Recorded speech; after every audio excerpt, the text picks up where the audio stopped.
It's Mari McInerney from Croaky here, and we're at #EquallyWellAust, the Equally Well Symposium in Melbourne, and I have one of the keynoters here who would very kindly introduce himself. My name's Dr. Simon Rosenbaum. I'm from the School of Psychiatry at the University of New South Wales.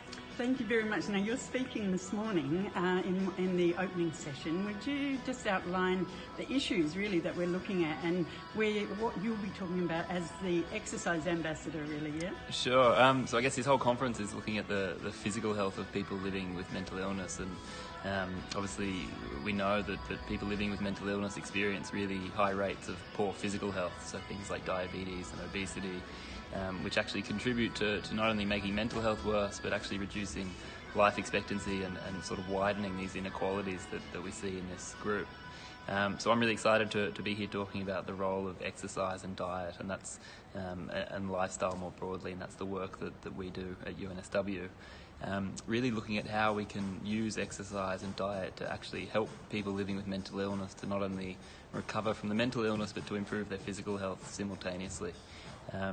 So what I'm going to be talking about today, I guess, is the principles of lifestyle interventions and how services can implement and start running these interventions really as part of routine care. What are the barriers to that? Yeah, it's a good question. So I guess we've got to think that there's barriers to everyone being active. You know, we've got really poor rates of activity here in Australia, and in fact only about a third of Australians actually do enough exercise, and that's without the additional barriers of living with a mental illness. We're ranked, I think, 97th in the world in terms of people actually being sufficiently active. So there's heaps of barriers that people experience, and I guess those barriers are compounded when people living with a mental illness. So things like poor motivation, not being able to find the time, not being able to get out of bed, all the barriers that everyone else experiences as well, but they're really compounded. So the challenge is, how do we actually create the right culture, the right services and support, so that we can actually help these people to engage in exercise and healthy lifestyle choices. And it's not just a motivational thing either, is it? There are some real structural issues involved there. Yeah, of course. Part of it is the way that we actually conceptualise and think about these interventions, and if we treat it as just an added extra, so something that, yeah, of course exercise is important, but people should just be able to do that themselves, we know we're not going to get very far. So it really is an issue of equality and equity, actually, and actually making sure that we meet the needs of people so that we can support them to get active. And that requires an investment and it requires support. But I think if we look at the evidence long term, we're actually going to save money by putting resources into these sorts of strategies. Can you give us a good example of where it's been done well? Sure. So in New South Wales, where I've been really fortunate to work with the Keeping the Body in Mind team at South East Sydney Local Health District, and there's a great project there led by Dr. Jackie Curtis, where they've really integrated exercise and diet as part of routine care for young people living with psychosis. And they've shown some fantastic outcomes, showing that, again, exercise can improve physical health, improve mental health, but also change the entire culture of a mental health service, and actually showing that we can use these strategies to help engage people in more traditional mental health treatment as well. If you could make something happen, where would you have to go to get it started? Is this just a step-by-step basis, service to service to service, or do we need leadership elsewhere? Yeah, of course. I mean, it's incremental. So we need top-down and bottom-up changes. So we need clinicians on the front line actually advocating for these sorts of interventions, and that will happen once they can see the benefits for themselves. But we also need policymakers and people at the top to make sure that we provide the right culture, the right services, the right infrastructure to allow this to happen. But I think there's been talked before that this isn't a gap in knowledge, it's just a lack or a failure of implementation, and I think that's very clear. We know what to do, we know how to do it, we just have to make sure that we fund it and actually do it.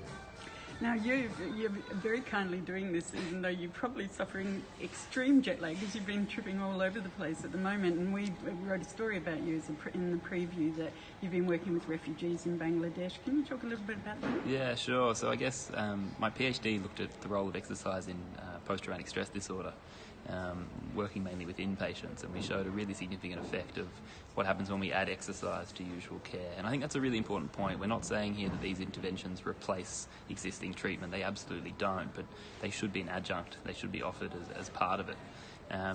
And so that work then led me, really interested in the role of these interventions within trauma and vulnerable populations more broadly. And then I was able to team up with a colleague, Dr. Ruth Wells, who does a lot of work with refugee populations. And that was my third trip to Bangladesh, where we were looking at the role of exercise within the camp.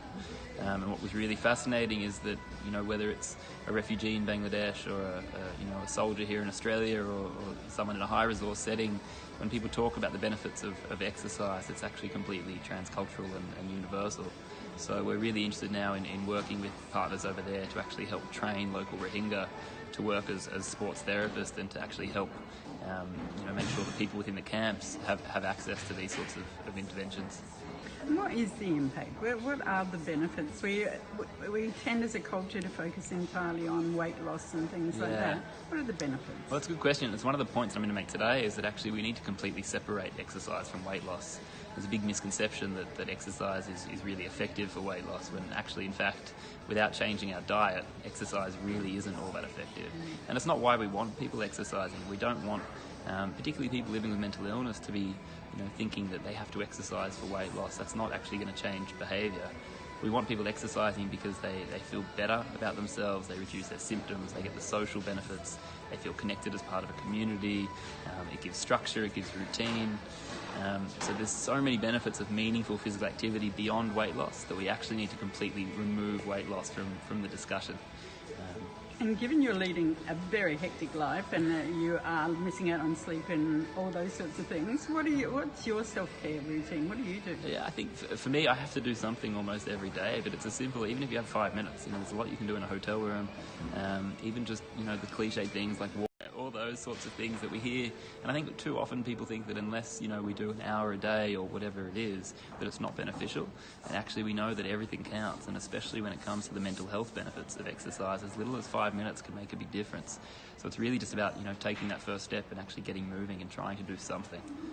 Fantastic, Simon. Thank you very much.